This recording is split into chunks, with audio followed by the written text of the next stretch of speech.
La grosse actualité du jour, vous la connaissez évidemment, on vous raconte sur CNews depuis ce matin, ce sont ces frappes israéliennes contre des sites nucléaires iraniens. Près de 200 avions ont frappé. Il y a des victimes, des hauts responsables iraniens, des scientifiques aussi. Et on va prendre la direction d'Israël, retrouver Frédéric Simon. Bonsoir Frédéric Simon, vous êtes correspondant d'Europe 1 en Israël. Merci d'être avec nous ce soir. Quel est l'état d'esprit en Israël ce soir ? On peut dire qu'il est partagé entre l'inquiétude et une certaine satisfaction, tout de même l'inquiétude, parce qu'on s'attend à une riposte cinglante de la part de l'Iran. Le directeur du Centre de sécurité nationale, Tsachi Hanegbi, a été on ne peut plus clair. Il y aura une riposte. Nous allons au-devant de journées difficiles. Il y aura des victimes. Plus tôt dans la journée, Benjamin Netanyahu, le Premier ministre, mettait en garde ses concitoyens en leur affirmant qu'il était probable qu'ils devront rester dans les abris, dans les espaces protégés plus longuement que ceux à quoi ils s'étaient habitués. Mais il y a aussi cette satisfaction exprimée par des responsables civils et militaires et ressentie par de nombreux Israéliens d'un point de vue opérationnel. Les premières heures de cette offensive sont en effet un véritable succès. De nombreux entrepôts et rampes de lancement de missiles ont été détruits, des systèmes de communication, des centres de commandement de l'armée et des gardiens de la révolution ont été sérieusement endommagés. Et puis, vous l'avez dit, la haute hiérarchie militaire du régime des Mollahs a été quasiment décapitée. De nombreux généraux ont en effet été tués dans les frappes israéliennes, parmi lesquels le numéro 1 des gardiens de la révolution, le commandant des forces aériennes et le chef d'état-major des forces armées.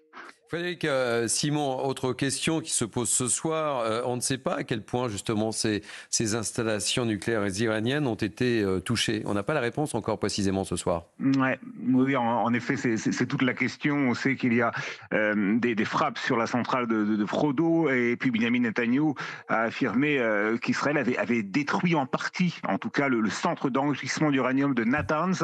Mais on sait que ces installations nucléaires iraniennes sont pour la plupart profondément enfouis sous terre, d'où la difficulté de les atteindre avec efficacité. Il faut savoir aussi que 2 scientifiques impliqués dans le programme nucléaire auraient trouvé la mort dans les frappes israéliennes. Et c'est intéressant parce qu'ils étaient spécialisés, ces scientifiques, dans un aspect essentiel du programme nucléaire iranien, l'assemblage d'ogives nucléaires sur des missiles de longue portée. Et c'est un aspect sur lequel les Iraniens avaient manifestement effectué de réels progrès au cours de ces derniers mois.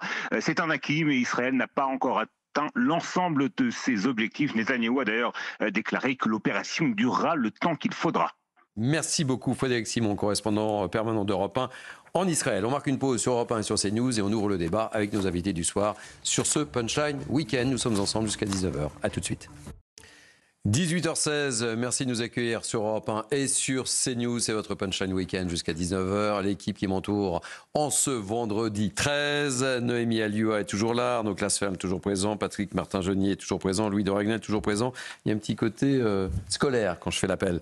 On va revenir sur cette grosse actualité, évidemment. On vous la raconte depuis ce matin. C'est cette attaque israélienne en Iran sur le site nucléaire. Je vous propose d'écouter la réaction du président iranien. Et on prend la direction d'Israël avec Liz Ben-Kemoun qui sera juste après. Donc d'abord, on écoute la réaction du président iranien. Cet acte brutal, contraire à toutes les obligations internationales, confirme la nature criminelle du régime sioniste illégitime, qui a bâti son existence sur l'occupation, l'agression et l'infanticide. Bien sûr, la nation iranienne et les responsables du pays ne resteront pas silencieux face à ce crime. Et la réponse légitime et puissante de la République islamique d'Iran fera regretter à l'ennemi son acte insensé. La République islamique d'Iran, qui déploie tous ses efforts pour instaurer la paix et la stabilité dans la région et qui s'est engagée dans de longues négociations, prendra des mesures décisives en réponse à l'agression dans le cadre de la défense légitime de l'intégrité du pays. Allez, on va rejoindre dans quelques instants Liz Ben-Kemoun, mais avant qu'elle se connecte, Noémie Alioua, petite réaction sur cette prise de position et cette réaction, puisqu'il le dit, le président iranien, notre riposte sera vigoureuse. Oui, un petit mot, parce qu'on a entendu une intervention du président qui est intéressante. Vous avez bien vu qu'il ne prononce pas le mot d'Israël, parce que l'Iran ne reconnaît pas l'État d'Israël, comme un certain nombre de pays musulmans et des pays arabes. Et donc, il parle de l'entité sioniste. Et c'est vrai que c'est intéressant aussi de rappeler... peut-être une partie des déclarations qui ont été dites par Ali Khamenei, le guide suprême de la Révolution, parce que quand même, là, nous arrivons à l'épilogue, ou en tout cas un épisode de cette saga qui dure depuis un certain temps, mais il faut bien comprendre que la haute direction iranienne multiplie les appels à l'éradication d'Israël depuis déjà très longtemps.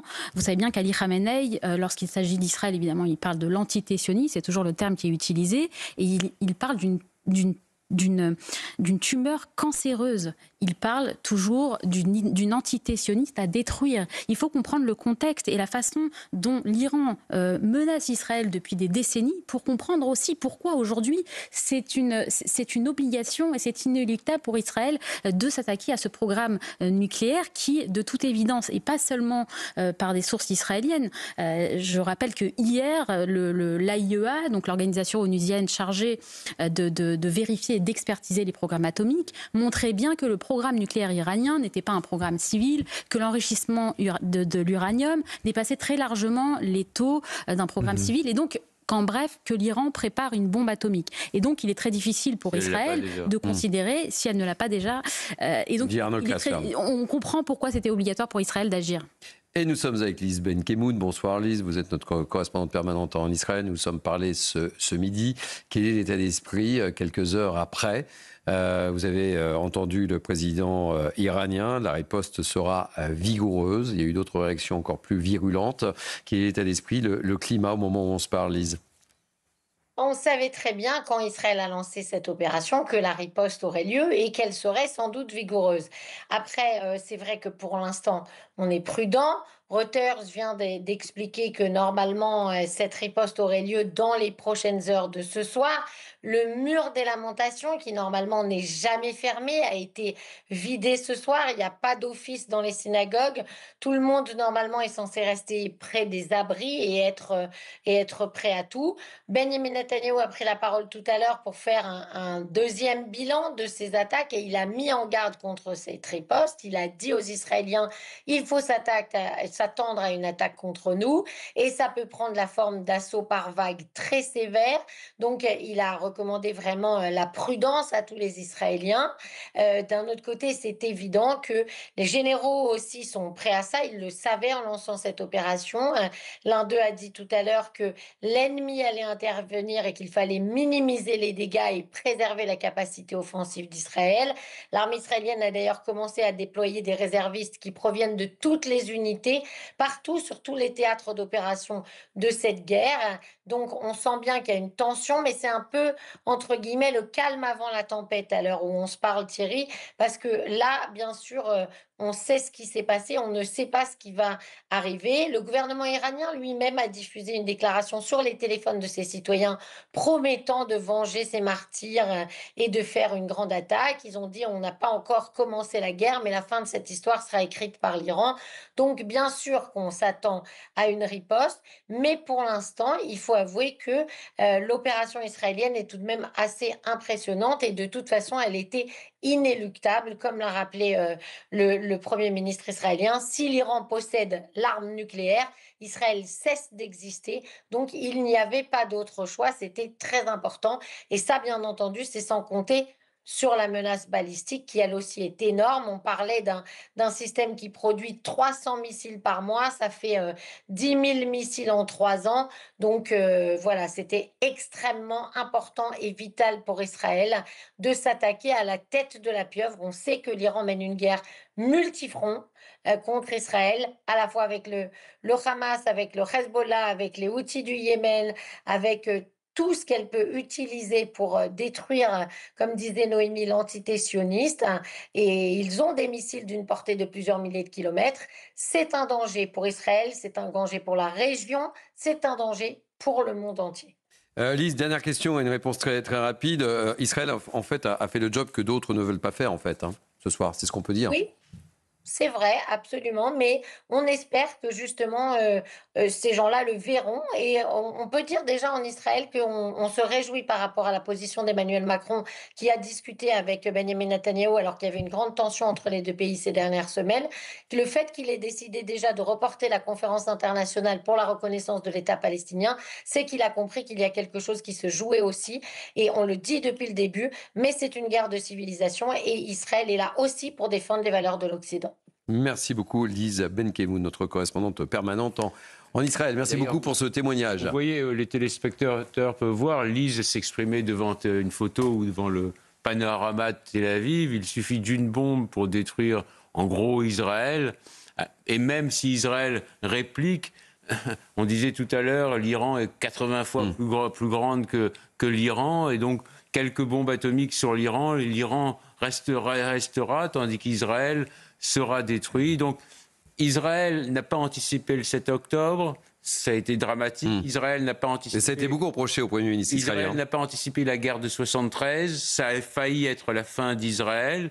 Donc, il vaut mieux qu'Israël agisse parfois préventivement pour éviter les catastrophes. Et je ne doute pas une seconde que si l'Iran a la bombe et la possibilité de l'envoyer sur Israël, que l'Iran l'enverra sur Israël. Ou que le gouvernement iranien l'enverra sur Israël, parce qu'il n'y a pas de raison que le peuple iranien, ils sont séparés par la Jordanie et par l'Irak, par 2000 kilomètres. Ils ont eu de bonnes relations sous le Shah d'Iran. Il n'y a pas de raison qu'il n'ait pas de bonnes relations aujourd'hui. Patrick, Arnaud Clason, merci. Patrick, ça tombe plutôt aussi à point nommé. Hein. On sait que le Premier ministre israélien a sauvé de très peu sa coalition et que ce succès incontestable qu'on commente depuis ce matin arrive à point nommé pour lui aussi. Oui, tout à fait. D'autant qu'il a une coalition qui est fragile. Oui. Vous savez que ces 2 ministres, d'ailleurs, ont fait l'objet de sanctions personnelles de la part du Royaume-Uni, M. Benzir et Smotrich, qui sont 2 ministres extrémistes du gouvernement, qui tiennent en réalité la coalition.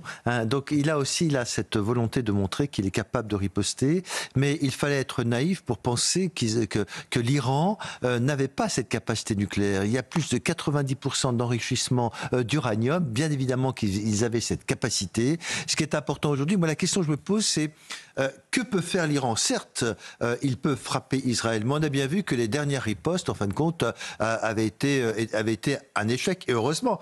De quel type de riposte l'Iran est-elle encore capable aujourd'hui, alors qu'il y a quand même un pays qui est très très fragilisé, premièrement, et deuxièmement, il y a un atout très important pour Israël, c'est que finalement, si tout le monde dans la région condamne plus ou moins cette intervention, en réalité, il n'y a aucun pays, que ce soit la Jordanie, que ce soit l'Arabie Saoudite ou d'autres, qui ont intérêt effectivement à soutenir une opération qui pourrait être une opération de représailles de l'Iran contre Israël. Personne n'acceptera une riposte.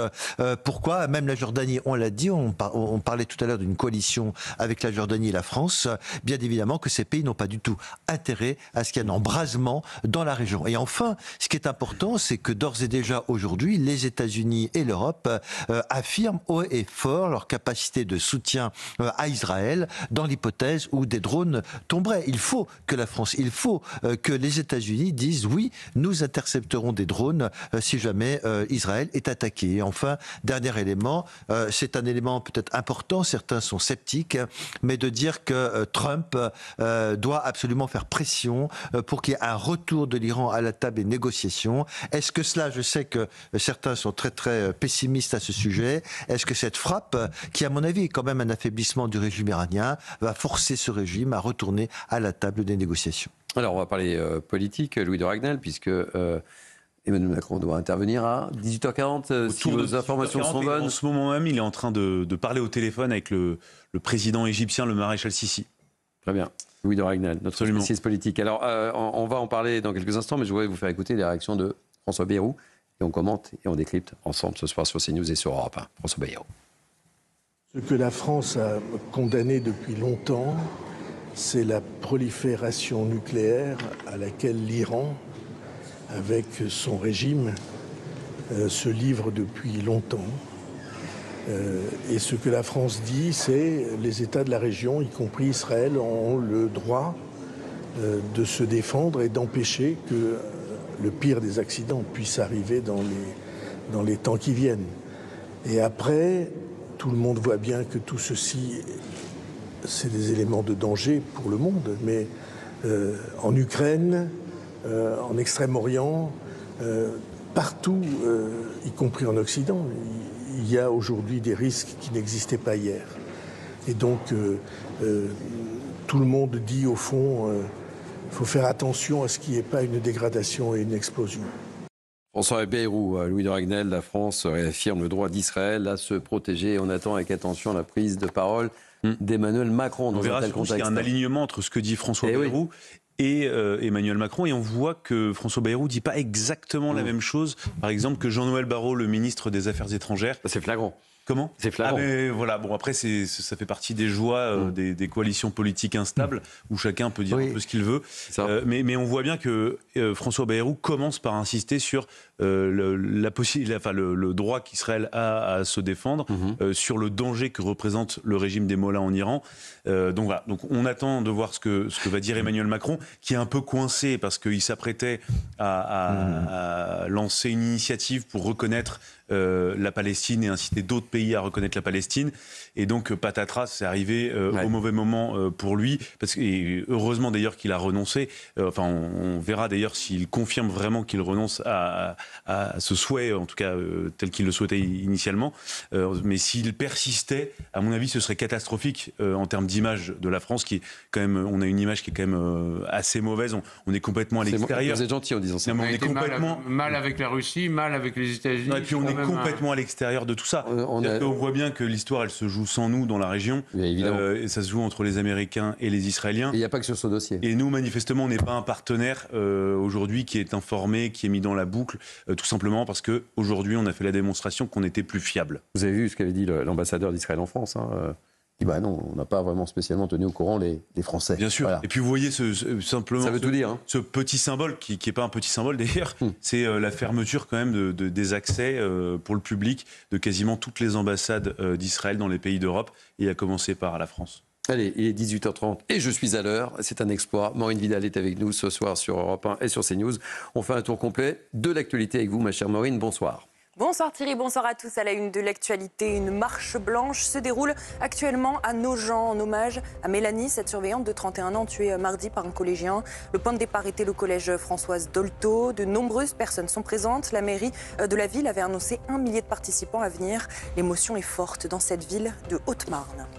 Le parquet de Grenoble a annoncé faire appel de la condamnation à une amende de 450 € de l'influenceur algérien Imad Tintin. Ce dernier avait été jugé pour une vidéo considérée comme menaçante. Le procureur estime que la contravention de 3e classe n'est pas la réponse adaptée.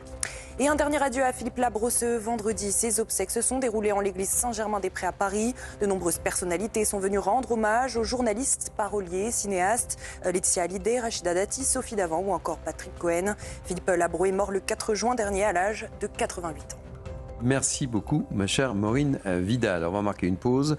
On se retrouve dans quelques instants puisqu'on attend l'intervention. Louis de Ragnel, vous avez dit à 18h40. On verra si vos informations sont bonnes. Alors là, non, je ne m'engage absolument pas. Vous engagez pas sur Europe 1, sur CNews. C'est du président de la République. En tous les cas, nous, on va être ponctuels. On marque une pause de pub. À tout de suite.